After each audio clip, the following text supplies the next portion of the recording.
Baik, Assalamualaikum warahmatullahi wabarakatuh. Untuk kelompok kami yang terdiri dari saya, Kasim Fahri, dengan 5 digit NIM terakhir 40152, Khairul Nasir Burkon dengan 5 digit NIM terakhir 20042, Muhammad Isa Kiki dengan 5 digit NIM terakhir 40139, dan lalu Gilang Wirapati dengan 5 digit NIM terakhir 40162. Jadi untuk kasus kali ini kita menggunakan studi kasus mendeteksi korban hanyut menggunakan YOLO V12, dan kita menggunakan dataset dari RoboFlow. Oke, bawah. Untuk metodologinya sendiri, kita menggunakan yang pertama persiapan environment, mengakuisisi dataset, preprocessing, model training, evaluasi, inferensi, dan deployment. Oke, kita langsung saja melakukan setup environment dan instalasi dependencies. Jadi kita menggunakan library YOLO V12, kemudian Ultralytics, kemudian OpenCV, Matplotlib, dan RoboFlow untuk mengakses dataset. Jadi kita menggunakan GPU juga untuk meningkatkan performa, melakukan training secara komputasi gitu. Oke, next. Nah, lalu kita menggunakan seperti tadi saya bilang, kita menggunakan RoboFlow untuk melakukan mengambil dataset. Jadi kita menginstal atau mengunduh dataset dari RoboFlow menggunakan API key yang telah disediakan. Itu. Next. Kemudian untuk eksplorasi dan analisis dataset akan dijelaskan oleh teman saya. Silakan. Oke, selanjutnya saya akan menjelaskan terkait eksplorasi dan analisis dataset. Sebelum memulai sebuah training, penting untuk memahami struktur dan karakteristik dataset. Analisis ini mencakup jumlah sampel di setiap split, yaitu train, validation, dan test, jumlah kelas, dan distribusi data. Dengan menggunakan logic ini, kita menemukan bahwa jumlah kelasnya itu ada dua, yaitu korban hanyut dan perahu. Lalu untuk pet dataset yang akan kita gunakan itu dibagi menjadi tiga, yaitu train, terus validasi, lalu ada tes. Lalu statistiknya itu train ada 3.645 data, validation ada 328 data, lalu tes ada 185 data. Nah, untuk visualisasi sampel anotasinya, untuk memverifikasi kualitas anotasi, kita memvisualisasikan beberapa sampel gambar beserta bounding box-nya. Nah, untuk beberapa sampel ini kita tahu bahwa eh,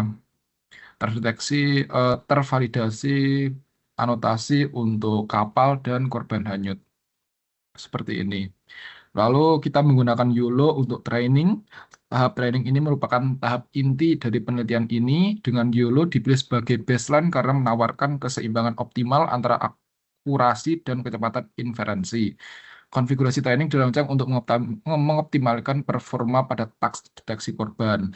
Kita menggunakan epox 50 karena cukup untuk konvergensi tanpa overfitting, lalu batch size 16, image size-nya 640 kali 640, optimizer-nya Adam W, dark augmentation-nya Mosaic HV color augmentation, geometric transformation. Nah, karena kita menggunakan epoch 50, jadi kita memerlukan durasi yang cukup lama untuk menunggu hasil trainingnya dan didapatkan base trainingnya ada di epoch 50. Lalu evaluasi model akan dijelaskan oleh teman saya. Baik, setelah model YOLO ini selesai dilatih, langkah berikutnya adalah melakukan evaluasi performa. Nah, evaluasi ini bertujuan untuk mengetahui seberapa baik model dapat mendeteksi objek pada data yang belum pernah ia lihat sebelumnya, yaitu pada data bagian validation set. Nah, pada tahap evaluasi ini kita menggunakan perintah model .val.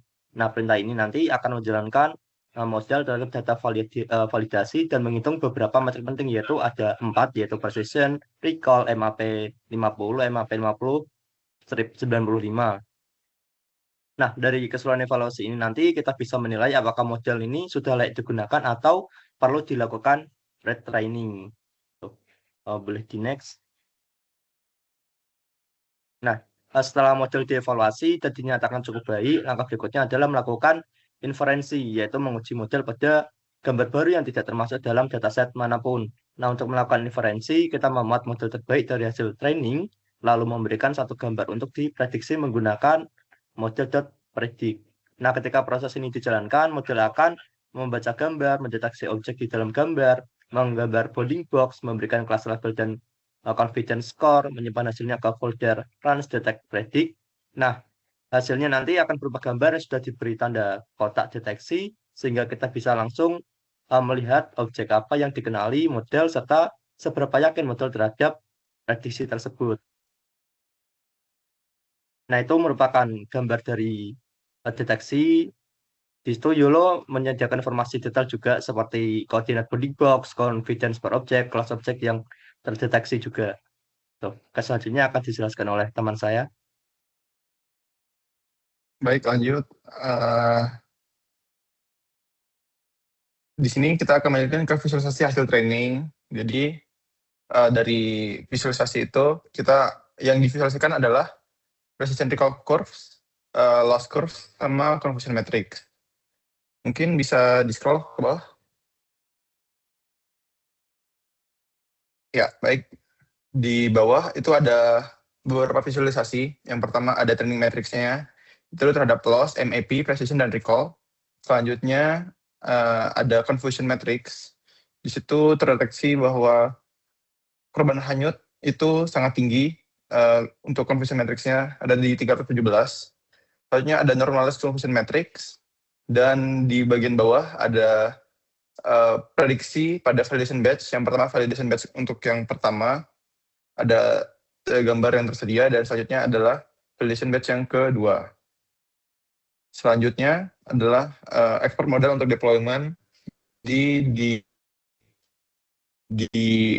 export ini ke 5 format. Yang pertama ONNX, selanjutnya TorchScript, selanjutnya adalah TensorRT, TensorFlow, dan Core ML. Untuk hasil ekspornya akan disimpan di run/victims detection/xp50epoch/wait. Selanjutnya akan dilanjutkan oleh teman saya. Oke, jadi untuk kesimpulannya, kita masih tahap kesimpulan, yaitu bisa kita lihat. Oke, di sini terdapat menunjukkan nilai MAP 50 adalah 0,9692. Itu menunjukkan akurasi tinggi pada ambang IOU atau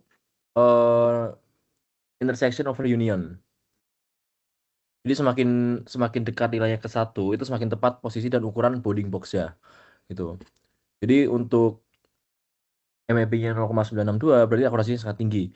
Kemudian sementara untuk MAP 5095 itu memiliki menunjukkan nilai 0,5807 yang menggambarkan performa yang tetap solid di berbagai ambang IOU yang lebih ketat.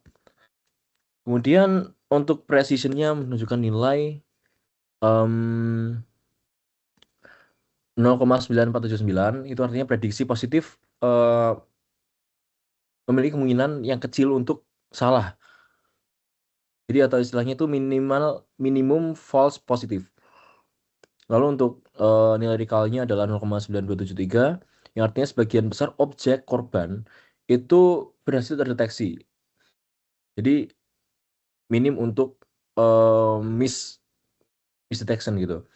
Kemudian untuk kecepatannya adalah 9,45 milisecond per image, yang menandakan bahwa inferensi itu dilakukan dengan sangat cepat gitu. Jadi cocok untuk aplikasi real time.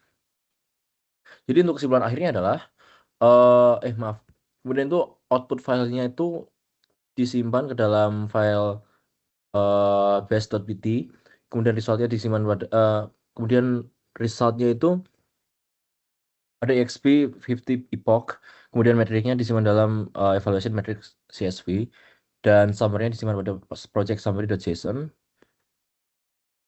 Nah, jadi untuk kesimpulan akhirnya adalah model ini sudah cukup akurat untuk dilakukan pada lapangan gitu. Karena kecepatan deteksinya juga sangat cepat, jadi cocok untuk real time. Dan juga minim untuk misdetection objek-objek yang dirasa merupakan objek yang korban hanyut gitu. Nah, jadi seperti itu. Dan untuk rekomendasinya sendiri itu